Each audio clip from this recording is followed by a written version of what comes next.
Hey guys, how you doing? Hopefully you're doing okay. I'm going to give you an overview of the article, of the case, of the story of this tragedy. There is a link to the article in the description. There's also a link to the GoFundMe that we can see here. Donate in the memory of Chase. This is an image of the victim, and we're going to discuss the details of the case in just a moment. But this is a picture of Chase Allen, a 3-year-old boy who has deceased. Again, we'll go through the details in a moment, but I just wanted to point you to the GoFundMe. Again, there's a link in the description. They have only reached $1,000 of their $10,000 goal. If any of you guys are in a position to donate, and of course not everyone is, but if you are, then I would suggest that this is perhaps worthy of considering donating to. It seems to me to be a modest goal to cover the appropriate expenses of a funeral and such, and they seem to be quite a long way away from their goal, which I'm a little bit surprised about, because this is a fairly well publicized case as far as I can see. I've seen several articles about this topic, so let me go into the details a little further. It's in regards to this young man here, Chase Allen, 3 years of age. He's blind. Sorry, he was blind. He is now deceased. He was blind, and he also had other disabilities. We don't know the nature of those other disabilities, but he has been found deceased. So let me tell you how that occurred. On Friday morning, officers visited a home that is well known to CPS, Child Protective Services. We'll go over those details in a moment. Officers attended the home on Friday morning in Detroit. It's considered a rundown home, which we'll find out why in a moment. Officers attended the home. The mother, 30 years of age, and we don't know her name, although we do know the name of the grandmother. The grandmother is called Tony Haynes. The 30-year-old mother refused to cooperate with the officers, and then she tried to flee.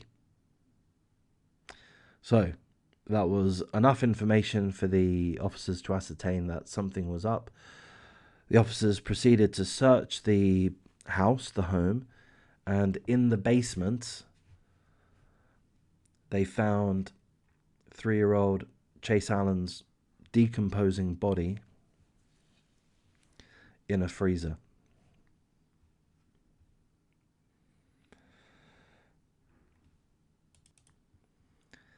In addition, the officers found 5 other children living in squalor.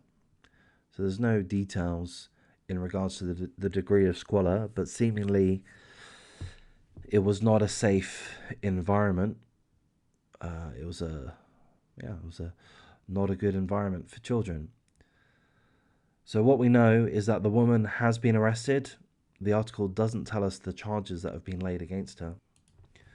We also know that the 5 other children were taken to hospital before speaking with a child psychologist.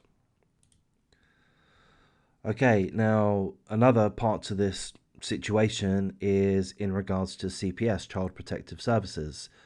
So seemingly Child Protective Services were fully familiar with this household.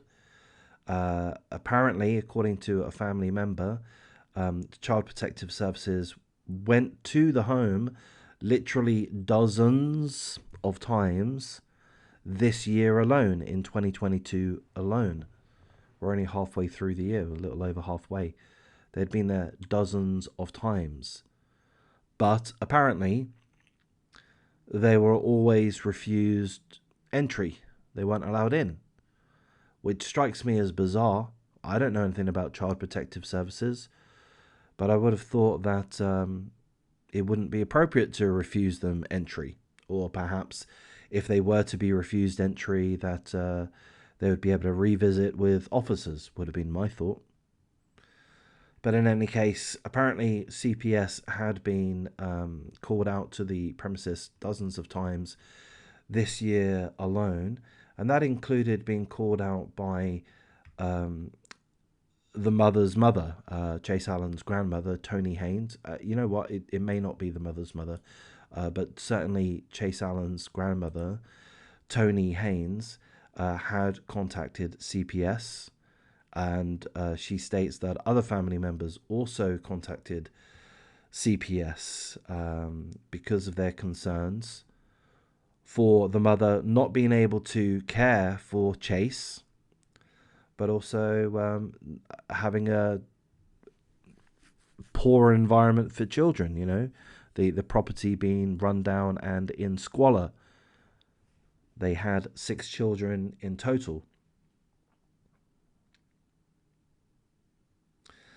So the grandmother has said that officials did visit the property from CPS. Officials from CPS did visit the property numerous times, but the mother of Chase told them that Chase had gone to live with his paternal grandfather's girlfriend in Coldwater.